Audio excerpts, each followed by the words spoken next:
Onye mu buzima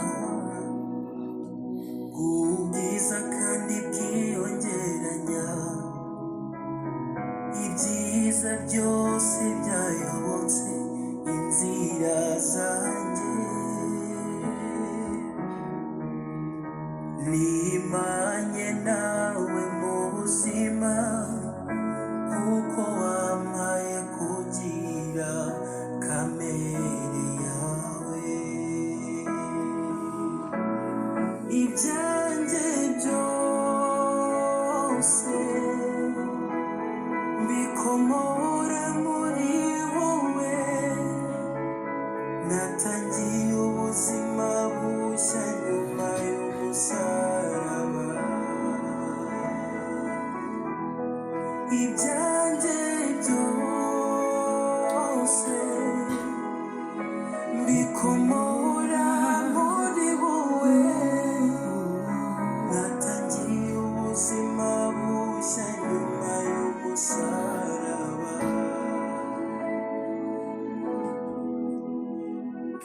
utangiye ubuzima bushya nyuma y'umusaraba, ibyanjye byose mbikomora kuri wowe. Imana ishimwe kubw'uyu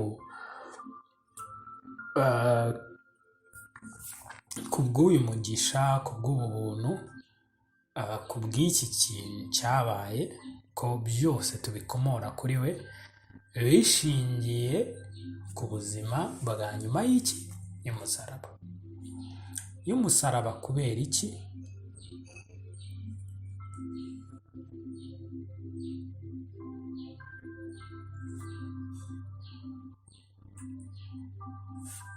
Nyuma y'umusaraba, kubera ko nyuma y'umusaraba ariho ikindi cyiciro cy'ubuzima cyatangiye, kuko hari cyari gishyizweho iherezo na Kristo Yesu muri rusange.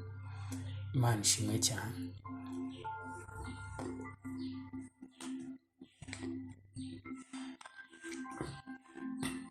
Nta kintu cyiza nk'abantu biga kwimenyera Uwiteka ku giti cyabo, basobanukirwa Uwiteka uwo ari we, bahishurirwe neza inzira ze, kuko icyo ni ikintu kitagirwaho impaka iyo kimenyekanye. Mu by'ukuri abantu bakwiye kugeraho bimenyera Imana nkabo.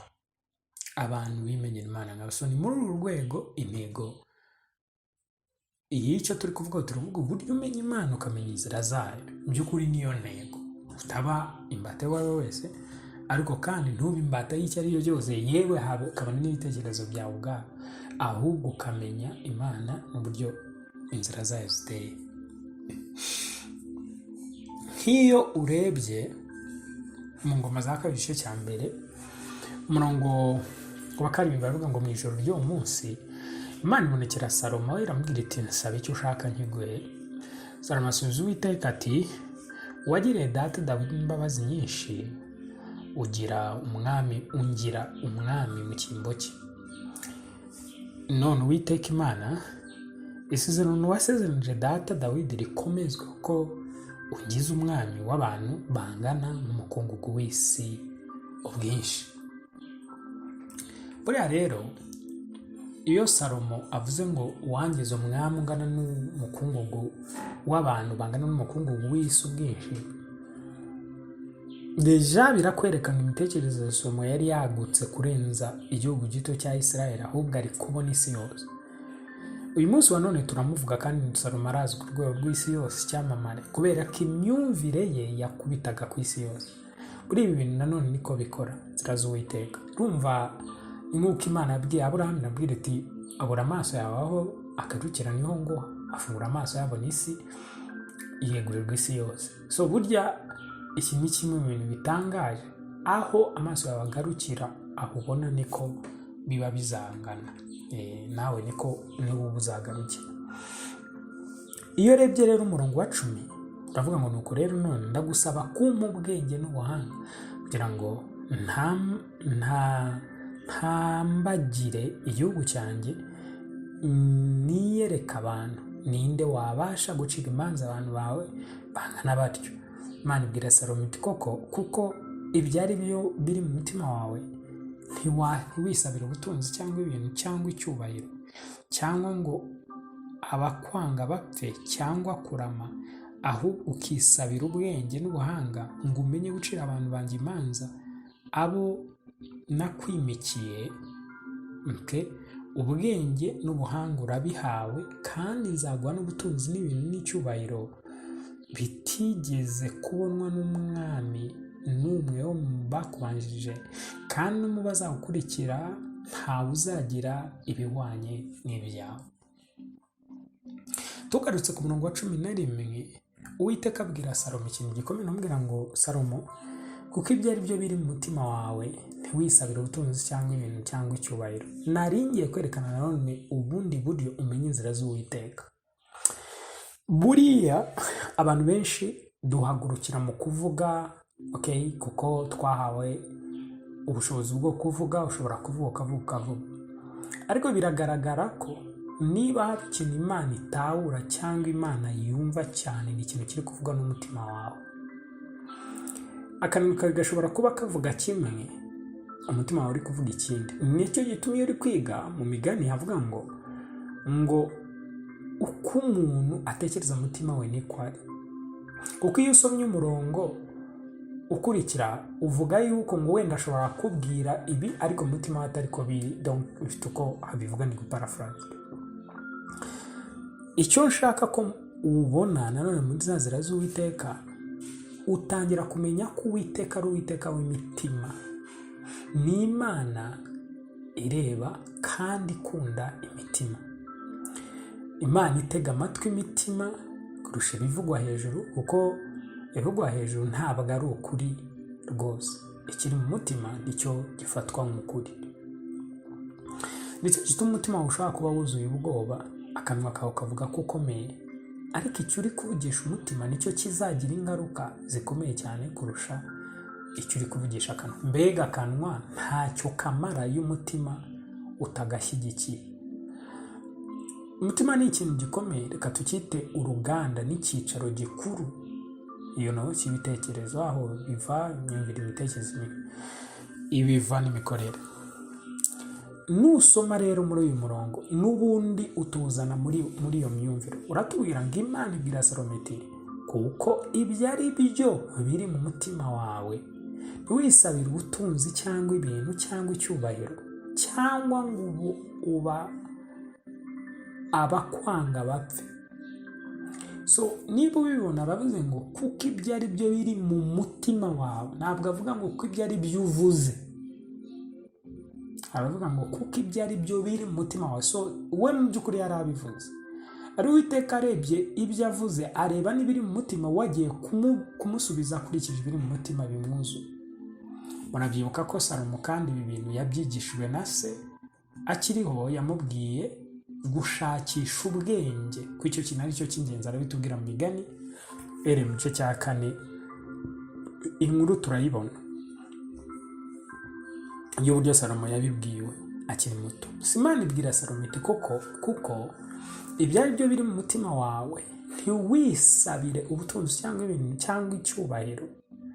So now ibi nabyo ni ibindi bitwereka inzira z'Uwiteka. Bisa nk'aho Uwiteka z'abantu muri rusange. Yesu yigeze kuvuga ngo, ubwo ni Yohana wandikaga ngo yari akeneye kubwirwa iby'abantu kuko yari abizi, yarazi ibibarimo, ntiyari akeneye kubwirwa. So yashoboraga kumenya ibibarimo, ko ibibarimo ni nk'aho ari bimwe muri rusange. Reba urugero rwa Imana ibwira Salomo iti, kuko ibyo ari byo biri mu mutima wawe. Iki kintu cyo mu mutima ni ikintu gikomeye cyane. Biravuga ngo nabiki ijambo ryawe mu kanwa, mu mutima wawe. Of course wanjye kugira ngo gucumura. So ikintu kiri kuvuga hano mu mutima. Of course cyuzuye umutima gisesekara ku kanwa. Uvuga ngo umutima n'akanwa biragendana. Ariko abantu bafite ubuhanga bwo gutandukanya ibyo byombi, kandi Imana yo yashaka ko bifatanyiriza hamwe kujya umujyo.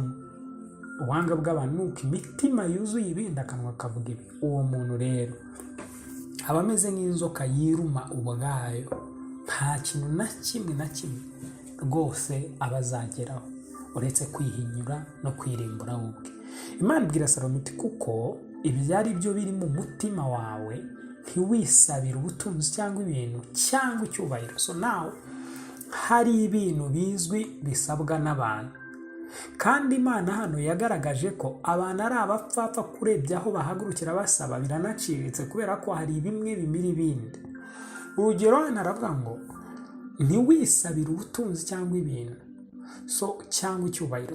Abona ko abantu barwanira kandi bishimira ikintu cya mbere cyitwa ubutunzi cyangwa se ibintu, just ibintu, mfite ibi, oh my goodness. Mbega aho hantu burya hazimiriye abantu benshi batabarika. Icya kabiri ngo cyangwa icyubahiro nacyo cyahindutse ahantu ho gupfira, ahantu ho kurwanira no kumena amaraso abantu bagere ku cyubahiro. Ibi bintu byitwa niwisabira ubutunzi cyangwa ibintu cyangwa icyubahiro, ikintu cyitwa icyubahiro, kuko ibi bintu Imana iri kuvuga iti biranangaje mu mutima we, nagiye kwitegereza mbonamo gushaka ubwenge butuma uyobora abantu banjye koko. Ibyo uvuga mu kanwa nibyo by'ukuri mu mutima. Bakundwa, icyo nacyo nerekanye n'inzira z'Uwiteka. Reka icyo uvuga ku kanwa kiba ari cyo kiri mu mutima. Ibi ari amambu. Again, ibintu uri kurema babyita umuraba. Umuraba uzajya usanga ni nk'aho ari igice kimwe kiri kuzanamo umuyaga, ahandi hari hatuje, nawe kikaza kigakubita ahatuje hakanyeganyega, ubundi akaga kakaza. Ushaka kwiremera umuraba, nyuranya ibiri mu kanwa bye kuba mu mutima, uziremera umuraba mu buzima. Imana ibwira Salomo iti kuko ibyo biri mu mutima wawe ntiwisabire ubutunzi cyangwa ibintu cyangwa icyubahiro, cyangwa ngo abakwanga bapfe. Nigeze kuyivuga niba ngo uburyo abantu benshi baba batekereza ati uyu muntu nyanga apfe, uyu nawe afe mu nzira. Mbega tukibwira ko tuzishima ubuzima bwacu hatari abantu batubangamiye. Ariko hari inzira ebyiri. Hari ugukuraho abantu bakubangamiye ariko wowe nta cyahindutse nta n'icyakubayeho. Hari no kukugira igitangaza ukazamurwa cyane, ba bantu bakaguma ari ba bandi, ariko noneho warabasize nk'ibirometero bitabarika. Icyiza cyaba iki? Bakabona ubupfapfa bwabo, ahubwo bakaba wababera icyitegererezo cyo guhinduka. Ngo abakwanga bapfe cyangwa kurama. Salomo niyisabiye kurama, ahubwo ukisabira ubwenge n'ubuhanga ngo umenye gucira abantu banjye imanza abo nkwimikiye. Ubwenge n'ubuhanga urabihawe. Iyo ni inzira y'Uwiteka ngomba kuzavugaho. Muri makeya, ibyo yasabye ni biri mu mutima, bihuza n'ibiri ku kanwa, ariko kandi byigiza hirya ubutunzi, icyubahiro, gusabira abandi ngo bapfe cyangwa se kurama.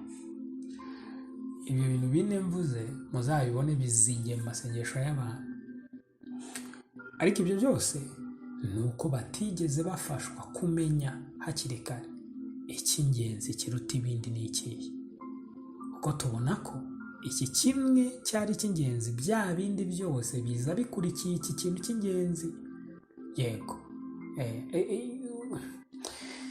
yabonye ibiruta ibyo yasabye. Muri make, inzira z'Uwiteka nk'uko nzivuze ni uko umutima wawe uvuga cyane kurusha akanwa kawe.